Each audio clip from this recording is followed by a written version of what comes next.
ليظهره على الدين كله وكفى بالله شهيدا أشهد أن لا إله إلا الله وأشهد أن محمدا عبده ورسوله لا نبي ولا رسول بعده فقال تعالى في كتابه الكريم بعد أعوذ بالله من الشيطان الرجيم بسم الله الرحمن الرحيم يا أيها الذين آمنوا اتقوا الله حق تقاته ولا تموتن إلا وأنتم مسلمون. Bapak Ibu serta jamaah Masjid Aba Said Baitul Salam yang dirahmati Allah Subhanahu wa taala, marilah kita sama-sama membayatkan rasa kesyukuran kita kehadirat Allah Subhanahu wa taala, di mana di kesempatan pagi hari ini Allah Subhanahu wa taala masih memberikan kita nikmat sehat. Allah Subhanahu wa taala masih memberikan kita nikmat sempat, sehingga dengan dua nikmat ini kita masih mampu untuk melaksanakan amal ibadah kepada Allah Subhanahu wa taala sebagai upaya dan langkah kita memperbanyak amal soleh di hadapan Allah Subhanahu wa taala. Di sisi lain, kita masih diberikan kesempatan oleh Allah Subhanahu wa taala juga untuk senantiasa memperbanyak taubat, memperbanyak meminta ampun kepada Allah Subhanahu wa taala.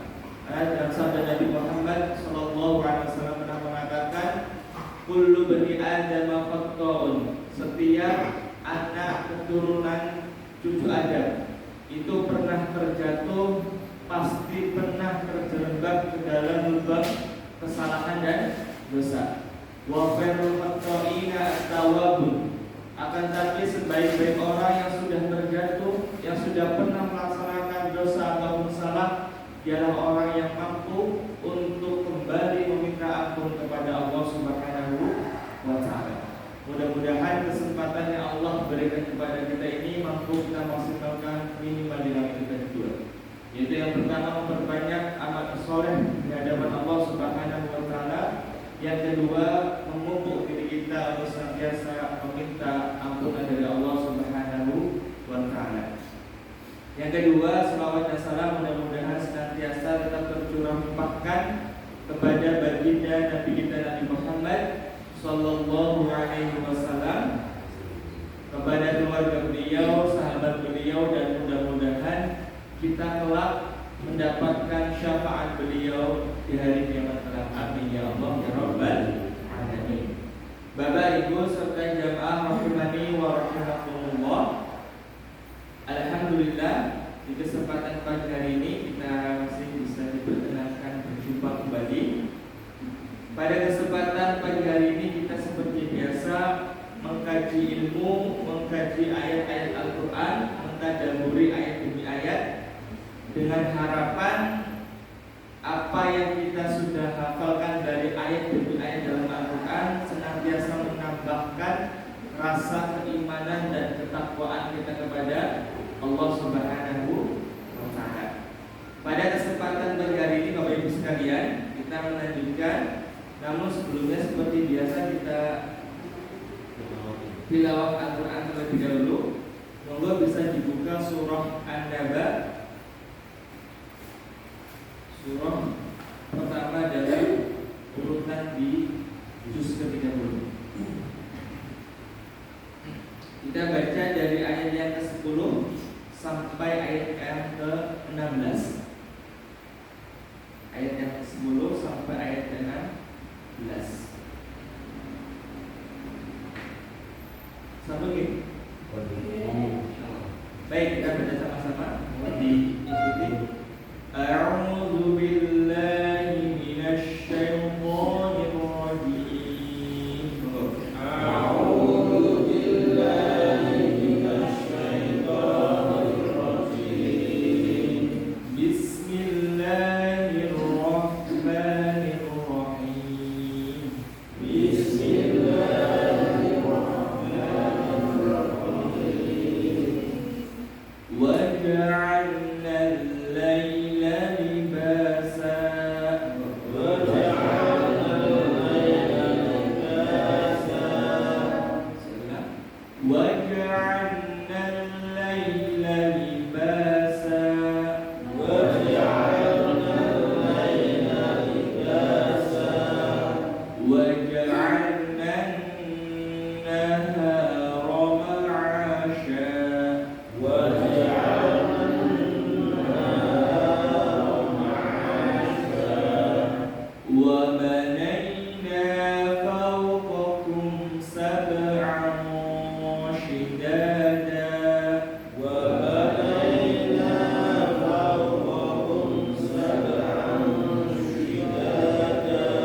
rahimakumullah. Pada kesempatan yang kemarin kita sudah membahas surah An-Naba di ayat yang ke-9 ya, sampai ayat ke-11. Maka pada kesempatan pagi hari ini insyaallah kita akan melanjutkan dengan izin Allah di ayat yang ke-12 sampai nanti ayat setelahnya. Bapak Ibu serta jamaah rahimani wa rahimakumullah. Bismillahirrahmanirrahim. Di ayat yang ke-12 Allah mengatakan wa banaina fawqakum sab'an shidada. Dan telah kami bangunkan, ya, telah didirikan oleh kami fawqakum, di atas kalian, ya. Apa yang dibangun Allah Subhanahu wa taala di atas kita?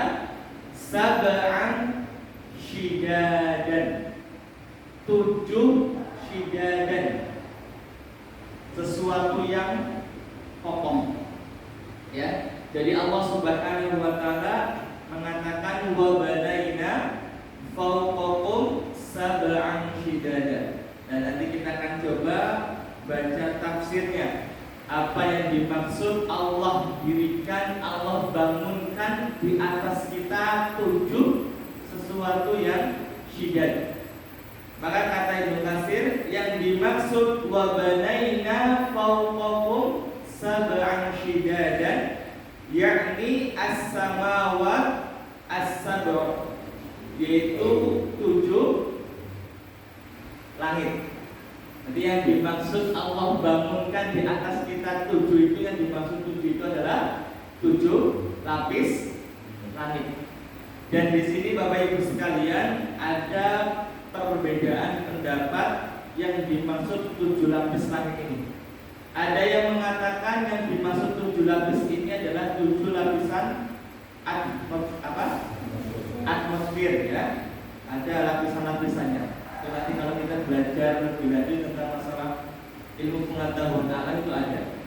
Tapi ada juga pendapat yang mengatakan 7 lapis ini benar-benar 7 lapis langit, sebagaimana perjalanannya Nabiullah Muhammad SAW tatkala diperjalankan oleh Allah Subhanahu wa taala dari Masjidil Haram ila Masjidil Aqsa. Dari Masjidil Aqsa naik ke Sidratul Muntaha. Dan dalam sebuah sirah pasti dikatakan bahwasanya naiknya Rasulullah SAW ke Sidratul Muntaha itu melalui beberapa lapis langit. Dan di setiap lapisan langit Rasulullah SAW bertemu dengan beberapa para nabi dan rasul. Jadi ini ada 2 pendapat terkait dengan yang dimaksud 7 lapis langit. Ada yang mengatakan itu lapisan atmosfer, ada yang mengatakan juga adalah itu benar-benar 7 lapis langit.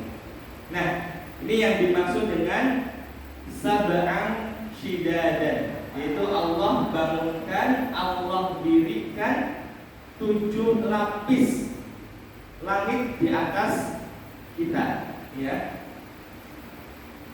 Di mana Ibnu Katsir mengatakan dalam tafsirnya as-samawat as-sab'u fi ittisa'iha wa irtifa'iha wa ihkamiha wa tiqaniha, di mana langit yang ada di atas kita ini dengan begitu luasnya, dengan begitu tingginya, ya, saking tingginya enggak bertiang, Pak. Ada enggak tiang atau penyangga langit, Pak? Enggak ada. Kalau penangkar ataupun penyangga petir ada, tapi kalau penyangga dari penyangga langit itu enggak ada. Tinggi saja tapi enggak ada penyangganya. Wa ihkamiha, dan begitu rapinya tatanan di dalam langit, ya. Antara matahari dengan bumi itu mustahil adanya tabrakan, karena memang sudah tertata, sudah rapi sedemikian rupa Allah atur dan Allah sistemkan seperti itu. Wattiqoniha, dan begitu kokohnya tanpa ada tiang penyangganya. Meskipun sebegitu luasnya langit menghampar di atas kita, tapi dengan kekuasaan dan kudrahnya Allah Subhanahu wa taala seluas langit yang kita pandang di atas kita tanpa adanya penyangga, meskipun tanpa adanya penyangga tetap kokoh, enggak ambruk ya, di bawah kita ya, atau menimpa kita. Maka Ibnu Katsir juga melanjutkan tafsirannya, wa tuzayyinuha bil kawakibi, dan di langit-langit itu pula lah Allah Subhanahu wa taala menghiasi dengan berbagai macam bintang gemintang. Maka kalau malam ataupun menjelang fajar itu kadang-kadang kalau langitnya sedang apa Pak? Cerah, itu kita bisa melihat bintang ya. Berbagai macam bintang sebagai hiasan yang Allah berikan kepada langit tersebut. As-sawabit was-sayyarat, di mana bintang-bintang ini ada yang sifatnya tetap dan ada sifatnya yang berbeda. Ya, kalau yang sifatnya tetap ya bintang-bintang itu. Kalau yang beredar seperti matahari juga termasuk bintang. Maka dari sinilah Bapak Ibu sekalian, Allah Subhanahu wa taala dalam lanjutan firman-Nya, wa banaina fawqakum sab'an shidada, ini menjadi tanda bukti kasih sayang Allah Subhanahu wa taala memberikan rahmatnya kepada makhluknya, yaitu mendirikan langit itu sebagai penopang, sebagai istilahnya atap kalau bagi rumah. Tujuannya apa? Tujuannya di sisi lain adalah melindungi benda-benda luar angkasa biar tidak jatuh secara langsung ke dalam tempat bumi. Ibarat tadi saya katakan adalah langit sebagai atap bagi sebuah rumah. Tujuan atap yang kita bangun dalam sebuah rumah itu apa Pak Bu? Melindungi kalau misalkan ada hujan, itu ya. Kan kalau nggak ada atap, itu Pak, langsung kalau ada hujan langsung bocor, bukan bocor lagi, langsung menimpa kita itu. Sama dengan halnya langit Bapak Ibu sekalian. Allah ciptakan langit di atas kita dengan 7 lapisnya. Itu tiada lain, salah satunya tujuannya adalah melindungi muka bumi ini dari serpihan dari jatuhan benda-benda langit. Sehingga kalau misalkan ada benda langit jatuh ke dalam muka bumi, maka tidak bisa langsung sekaligus menimpa bumi, tapi akan hancur dulu di beberapa lapisan muka bumi itu tadi. Maka ini menjadi tanda bukti Allah Subhanahu wa taala dengan segala rahmatnya, dengan segala kudrahnya menyayangi dan memberikan rahmat kepada para makhluknya Allah Subhanahu wa taala. Itulah yang dimaksud Bapak Ibu sekalian di ayat yang ke-12 ya. Waj'alna atau wabanaina fawqakum sab'an shidada, dan telah kami bangunkan, kami dirikan di atas kalian 7 lapis langit, sehingga kalian dapat melindungi diri kalian dari berbagai ancaman yang ada di dalam luar angkasa yang akan menimpa bumi. Bapak Ibu serta jamaah rahimani wa rahimakumullah, maka di ayat yang lain atau ayat yang selanjutnya Allah mengatakan walihada qala ta'ala, dan karena inilah Allah Subhanahu wa taala mengatakan dalam terusan firman-Nya, waj'alna sirajaw wahhaja. Oh Pak, akhirnya Pak. Ayat yang ke-13, waj'alna, dan telah kami jadikan sirajaw wahhaja, pelita yang amat sangat terang. Apa yang dimaksud pelita yang amat sangat terang ini? Maka kata Ibnu Katsir, beliau menafsirkan bahwasanya sirajaw wahhaja yang dimaksud di sini adalah asyamsu al-munirah, yaitu Allah Subhanahu wa taala ciptakan di alam semesta ini salah satu bintang yang dapat menyinari bukan hanya untuk bumi saja, ya. Maka di sini Allah mengatakan wa ja'alna sirajan wahaja, dan Allah jadikan pelita yang amat sangat terang. Maka Ibnu Katsir mengatakan yakni asyamsu al-munirah, yang dimaksud pelita yang amat sangat terang ini adalah matahari yang bersinar ya, ala jami'il alam, kepada atau sinaran ini terpancar kepada seluruh alam.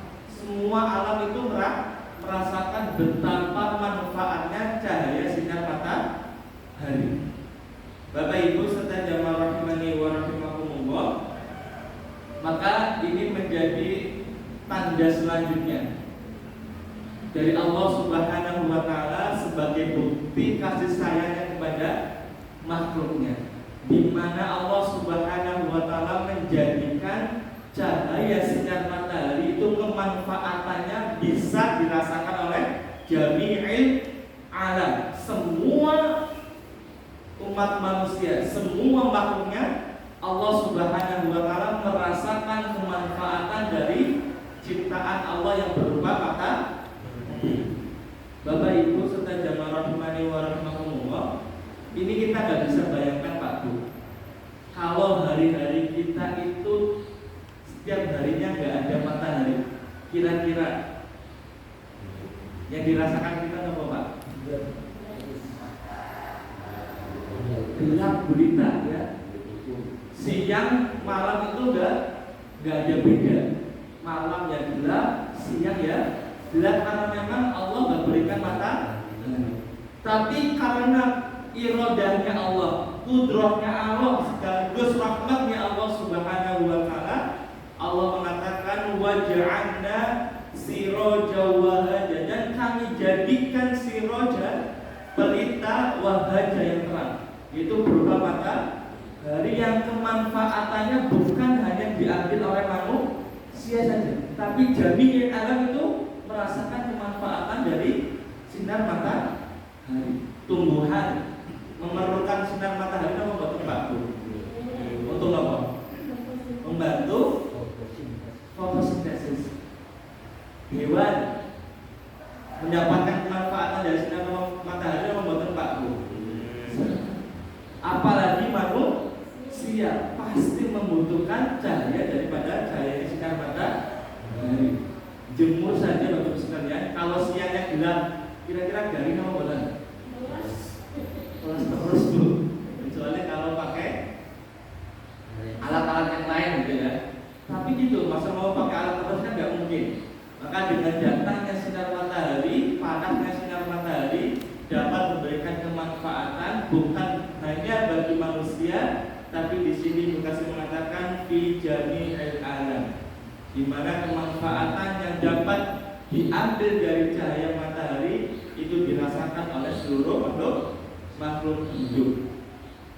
Bapak Ibu serta jamaah rahimani wa rahimakumullah, maka ini dari kita sampaikan berkali-kali menjadi rahmatnya Allah Subhanahu wa taala kepada makhluknya, bukan hanya untuk kaum muslimin saja, tapi kemanfaatan yang Allah berikan berupa matahari, berupa langit tanpa tiang yang melindungi kita dari berbagai macam benda-benda langit yang akan jatuh, itu bukan hanya untuk kaum muslimin saja, tapi seluruh manusia. Ini menandakan Allah Subhanahu wa taala sayangnya tak terbatas, tak terhingga. Maka dalam tafsiran kata Bismillahirrahmanirrahim, kata Ar-Rahman dan Ar-Rahim itu menjadi tanda bahwasanya kasih sayang Allah, maha pengasihnya Allah itu bagi manusia yang beragama Muslim pun juga kepada seluruh manusia dan seluruh ciptaannya. Bapak Ibu serta jamaah rahimani wa rahimakumullah, itulah rahmat atau bentuk kasih sayang Allah Subhanahu wa taala di ayat yang ayat ke-13, wa ja'alna sirajan wahaja, dan telah kami jadikan pula pelita yang amat sangat terang benderang.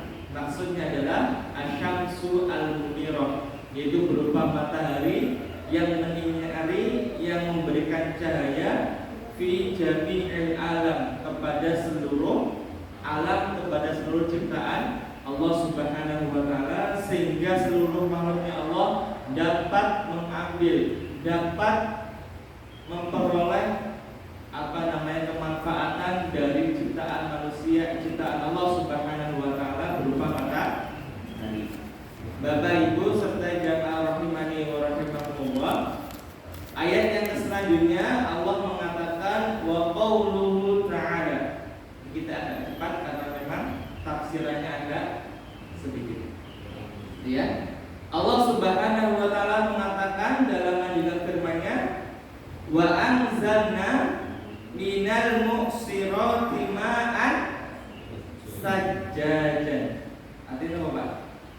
Wa anzalna, dan telah kami turunkan minal mu'sirati, daripada, kalau diterjemahkan kemudian adalah awan ya, ma'an berupa air, sajjajan yang banyak.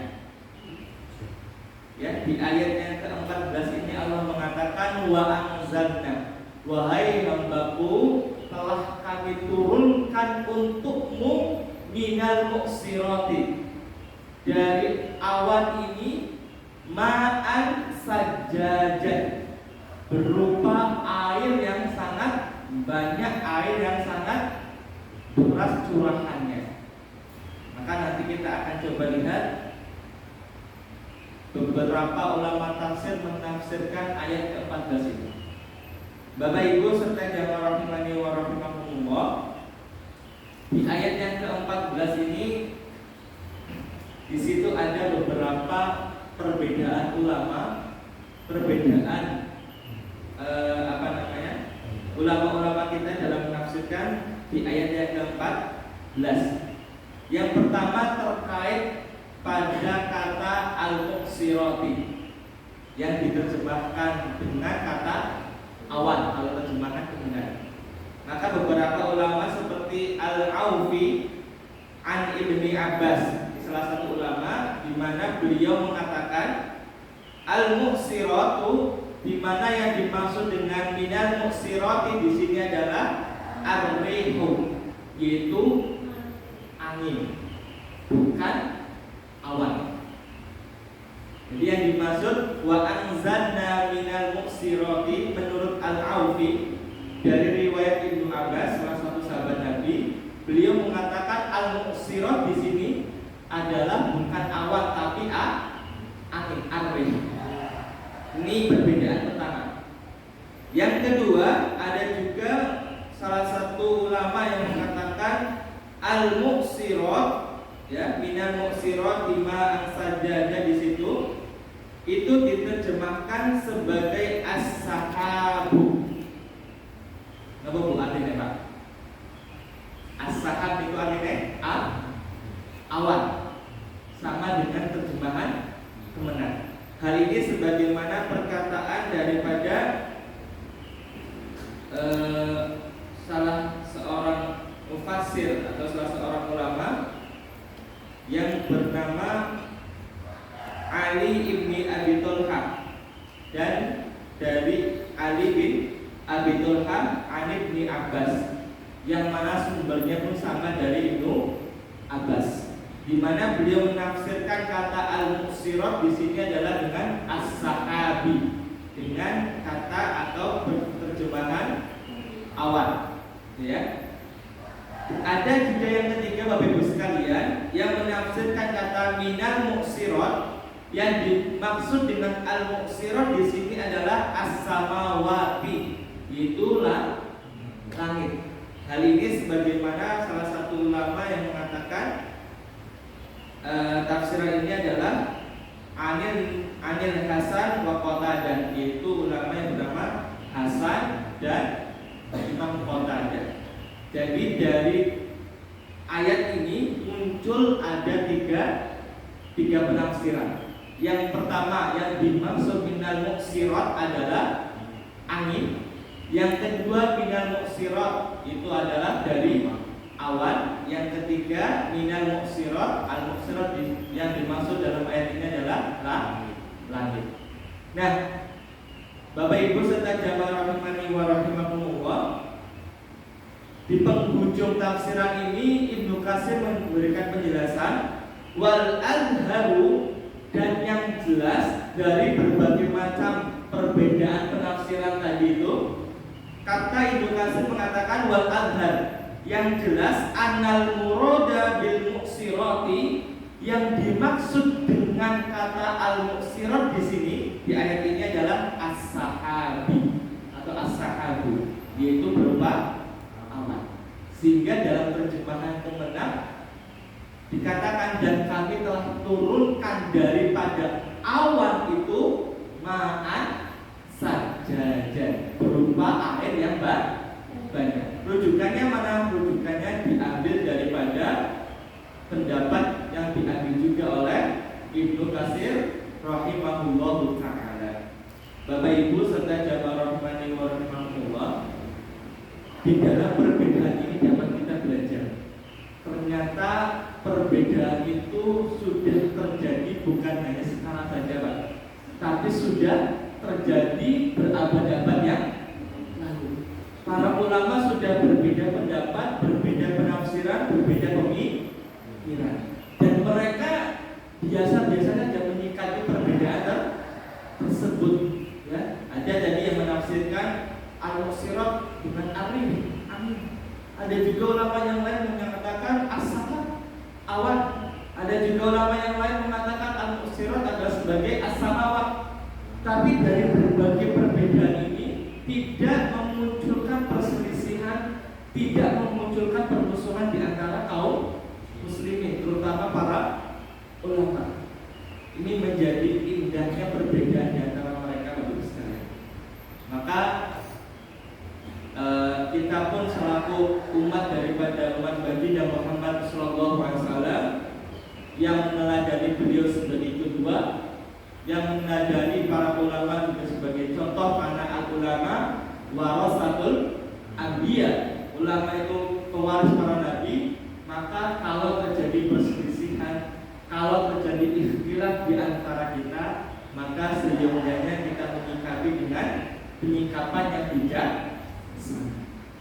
Jangan asal menuduh saudara kita sesat, jangan asal menuduh saudara kita berbuat yang salah, kesalahan yang begitu sangat luar biasa dalamnya.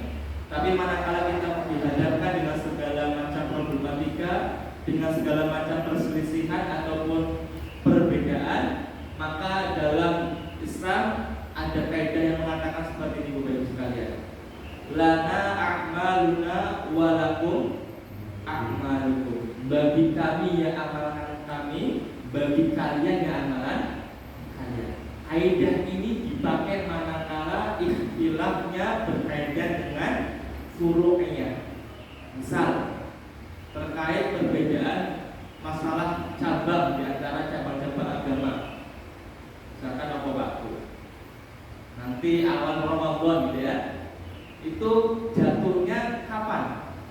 Apakah ada kemungkinan selain tanggal 2 itu juga nanti ada tanggal lain, atau sudah pasti tanggal 2? Itu kalau ada perbedaan kita sikapi dengan bijaksana dan kita ambil kaidah yang seperti ini. Lana a'maluna walakum a'mal.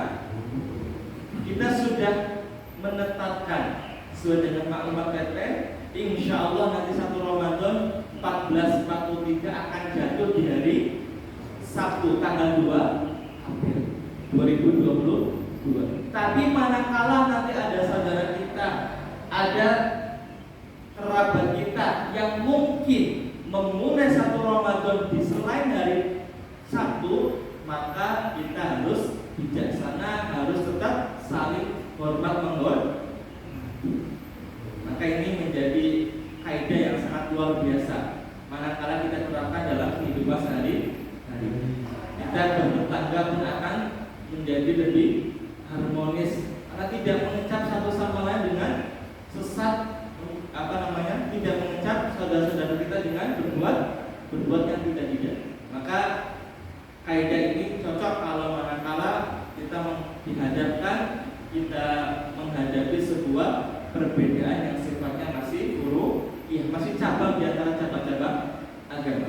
Tapi kalau permasalahan itu sudah menyangkut ke dalam masalah akidah dan tauhid, maka kaidahnya bukan lana amaluna, tapi adalah lakum dinukum waliyadin. Untukmu ya agamamu, untukku ya agama. Ya sudah, kalau kamu percaya dengan kepercayaanmu sudah. Tapi kepercayaanku seperti ini, nggak bisa dicampur adukan satu sama lain. Itu kalau problematikanya terkait dengan masalah akidah ataupun masalah tauhid. Maka dengan mengetahui kaidah-kaidah seperti ini Bapak Ibu sekalian, maka hidup kita insya Allah akan lebih tenang, tentram, akan harmonis dengan saudara-saudara kita yang mungkin berbeda pandangan, berbeda pemikiran dengan persepsi kita. Maka Bapak Ibu sekalian, kita jangan rahimahullah, di ayat yang ke-14 ini muncul berbagai macam perbedaan, muncul berbagai macam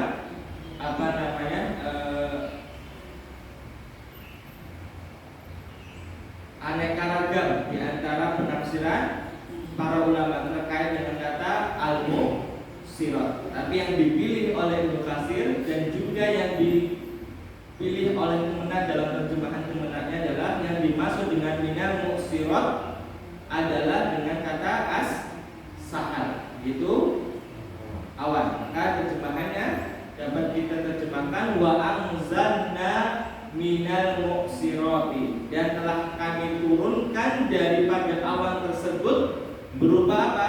Ma'an sajjajan, yaitu berupa air yang sangat banyak. Bapak Ibu serta jamaah rahimani wa rahimakumullah, di ayat yang sama namun dalam kosakata yang berbeda pun ternyata muncul berbagai macam penafsiran. Salah satunya penafsiran terkait dengan kata sajjajan. Yang dimaksud dengan kata sajjajan di sini itu seperti apa? Tadi kita sampaikan kalau dalam terjemahan Kemenak yang dimaksud dengan sajjajan apa? Banyak, ya, air yang banyak, jadi sifatnya air itu. Maka beberapa ulama terkait dengan kosakata sajjajan ini pun beraneka ragam yang menafsirkan. Yang pertama, menurut Mujahid wa Qatadah, di mana salah satu ulama mengatakan bahwasanya yang dimaksud sajjajan atau ma'an sajjaja adalah munassoban, yaitu air yang tercurah. Airnya kalau misalkan ada suatu tempat di situ ada airnya langsung dicurahkan begitu. Maka yang dimaksud dengan sajjaja di sini adalah air yang Allah curahkan dari awan, gitu ya, dari awan. Atau ulama yang lain pun pernah mengatakan waqala Sauri, dan ada ulama yang bernama As-Sauri, beliau mengatakan sajjaja di sini adalah mutatabi'an, yaitu air hujan yang Allah turunkan dari langit itu adalah mutatabi'an, berturut-turut. Airnya artinya enggak sekaligus diturunkan. Maka mungkin kalau kita mendapati hujan itu turun, kadang-kadang enggak langsung enggak langsung terus, tapi kadang-kadang rintik-rintik dulu. Kadang di sebelah mana hujan, nanti baru ke daerah kita mengalami. Enggak sekalian bersih. Maka yang dimaksud kata sajjajan di sini adalah mutatabi'an. Atau ulama yang ketiga menafsirkan bahwasanya kata sajjajan adalah dengan kata kafiron, kata yang atau air yang banyak, sebagaimana dikatakan oleh Ibnu Zaid. Dan perkataan Ibnu Zaid inilah yang diambil oleh terjemahan di antara terjemahan Kemenak. Maka dapat kita dapati terjemahan daripada Kemenak mengatakan wa anzalna minal mu'sirati ma'an sajjajan adalah telah kami turunkan daripada awan tersebut berupa ma'an sajjajan, air yang begitu banyak. Ya, Bapak Ibu serta jamaah rahimani wa beberapa penafsiran terkait kosakata, terkait arti kata dalam surat An-Naba di ayat yang ke-14. Intinya Bapak Ibu sekalian sebelum kita tutup, yang pertama bahwasanya dimulai di ayat yang ke-6 sampai ke-16 kemarin kita sampaikan, ini menjadi tanda rahmat dari Allah Subhanahu wa taala kepada manusia. Di mana Allah Subhanahu wa taala yang pertama, Allah menjadikan bumi sebagai tempat hamparan kita, sebagai tempat yang layak untuk kita tinggali dan kita diami. Yang kedua, rahmat Allah yang Allah berikan kepada makhluknya adalah wajibala autadan di ayat yang ke-7. Allah jadikan agar bumi ini gak goyang. Dulu kita sampaikan Allah berikan gunung tujuannya sebagai apa? Pasangnya. Yang ke-8, ayat yang ke-8, wa khalaqnakum azwajan, dan telah kami ciptakan untuk kalian juga pasangan-pasangan, ya. Yang ke-9, wa ja'alna naumakum subatan, dan kami ciptakan pula, jadikan pula tidur kalian ini untuk istirahat, sehingga nanti kalian melakukan aktivitas akan fresh kembali, akan segar kembali.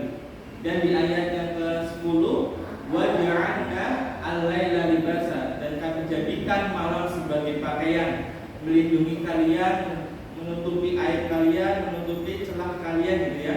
Ayat yang ke-11 Allah mengatakan wa ja'alna an-nahara ma'asyan, dan kami jadikan siang sebagai tempat untuk kita mencari penghidupan, tempat untuk kita mencari segala sesuatu yang kita butuhkan untuk hidup di dunia. Dan ayat yang ke-12 sebagai bukti rahmat Allah, dan kami dirikan, bangunkan di atas kalian 7 lapis langit dengan alasan salah satunya biar kalian hidup di muka bumi ini. Dengan adanya lapis langit ini melindungi kalian sebagaimana atap melindungi diri kita dari paparan sinar matahari, dari curahan hujan, ya. Di ayat yang ke-13 Allah mengatakan wa ja'alna sirajan wahajan, dan Allah telah jadikan pula untuk kalian pelita yang amat sangat terang, yaitu berupa matahari, di mana dengan adanya sinar matahari dapat kita hidup, dapat kita melaksanakan segala aktivitas. Dan di ayat yang ke-14 Bapak Ibu sekalian, Allah jadikan atau Allah turunkan daripada awan-awan yang ada di langit itu berupa air, sehingga dapat kita berikan minuman untuk mungkin makhluk hidup yang lain. Dan yang ke-15 serta 16 ini menjadi efek atau memberikan implikasi di ayat yang ke-14, di mana Allah mengatakan di ayat yang ke-15 dan 16, linukhrija bihi habbau wa nabata wa jannatin alfafa. Maka kita tutup di ayat yang ke-15, linukhrija bihi, dengan adanya air hujan yang Allah turunkan dari langit, maka kami tumbuhkan, kami keluarkan bihi daripada air tersebut habbau wa nabata, ya, segala sesuatu tumbuhan, segala sesuatu yang dapat memberikan kemanfaatan bagi manusia, wa jannatin alfafa, dan kami juga tumbuhkan berupa kebun-kebun yang di situ berbagai macam tanaman, berbagai macam buah-buahan yang semuanya diperuntukkan dan disediakan oleh Allah Subhanahu wa taala kepada para makhluknya Allah Subhanahu wa taala. Maka dari ayat 6 sampai ayat 16 ini menjadi bukti tanda dari kasih dan sayangnya Allah Subhanahu wa taala kepada makhluknya. Maka mari kita sama-sama senantiasa membayarkan kesyukuran karena Allah Subhanahu wa taala dengan rahmat-Nya masih menyayangi kita. Maka sebelum kita tutup, yang kedua Bapak Ibu sekalian, malam hari nanti insya Allah kita sudah akan memulai sholat tarawih. Betul nggih? Karena kita insya Allah puasanya besok. Ya, puasa nih Pak.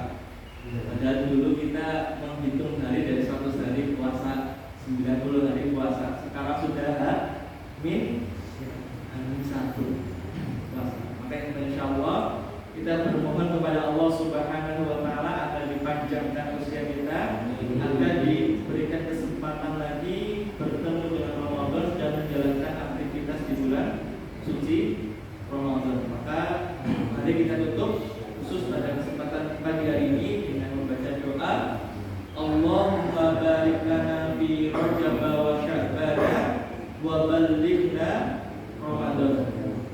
Wahai Allah Subhanahu wa taala, kami bermohon kepadamu agar Engkau memberikan berkah kepada kami di bulan Rajab dan bulan Sya'ban, wa ballighna Ramadan. Dan kami memohon kepadamu agar kami diperjumpakan dan kami disampaikan usia kami untuk berjumpa di bulan suci Ramadan ini. Maka mudah-mudahan kita berharap dengan senantiasa memperbanyak doa sehingga kita disehatkan dalam fisiknya, dimudahkan dalam rasanya, dimudahkan dalam pikirannya, sehingga kita mampu memaksimalkan dan mengoptimalkan berbuat amal kebaikan di bulan suci Ramadan di tahun 1443 Hijriah. Amin ya Allah ya Rabbal alamin. Mari kita tutup Bapak Ibu sekalian perjumpaan kita pada kesempatan pagi hari ini dengan membaca kalimat tahmid dan kafaratul majlis bersama. Alhamdulillahirabbil alamin. Subhanallahumma wa bihamdika